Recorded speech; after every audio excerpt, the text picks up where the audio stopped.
হাই বন্ধুসকল, আশা কৰোঁ আপোনালোকে চবে ভালেই আছে। আজি আপোনালোকৰ মাজলৈ এটি সুন্দৰ কবিতা আগবঢ়াইছোঁ। কবিতাৰ শিৰোনাম পথাৰ। কবি ৰাম গগৈ, কথাসুৰ মঞ্জুস্না হাজৰিকা। ভাল লাগিলে লাইক আৰু ছাবস্ক্ৰাইব লগতে শ্বেয়াৰ কৰিব নাপাহৰিব। ধন্যবাদ।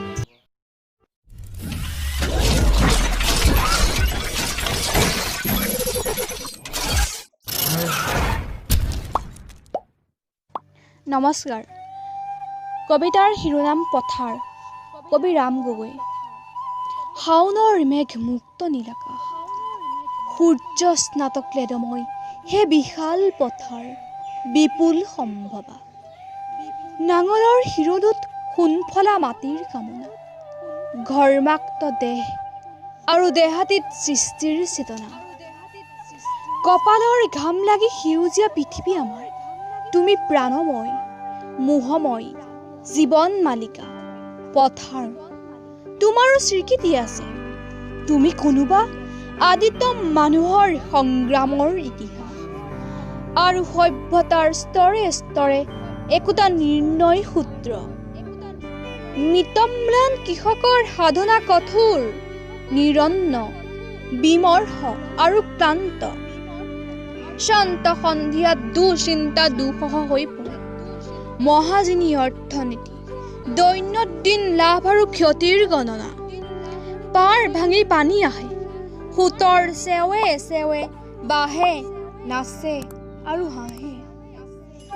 কোৰ স্পৰ্শ ফেনিল উত্তাল তৰংগৰাজি, বুকুৰ সেউজীয়া সপোনটোকে কাঢ়ি লৈ যায়।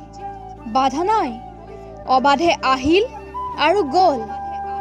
তেতিয়া মই কান্দো, সি আৰু পথাৰেও ইনাই বিনাই কান্দে।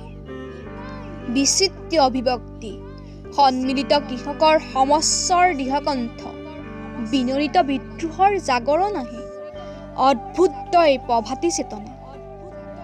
অগ্নিদিশা দুত্ৰ অভিযান অবিৰাম, অধিকাৰ সংগ্ৰামৰ পথাৰত শ্ৰমজীৱী মানুহৰ তেজ ৰঙা ইতিহাস লিখা হয়। পৰিৱৰ্তন আৰু হাল কোৰ দালৈ নতুন যুগৰ অভিযাত্ৰী শ্ৰমিক কৃষক পলাতক উদ্ধাস্তু মহাজন পুঁজিপতি সমস্ত শোষক।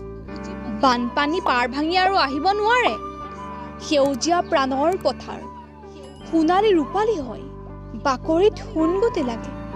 নতুন আৰু নতুন হে পথাৰ, হে সৃষ্টি সম্ভৱা বিপুল পথাৰ, তোমাক নমস্কাৰ।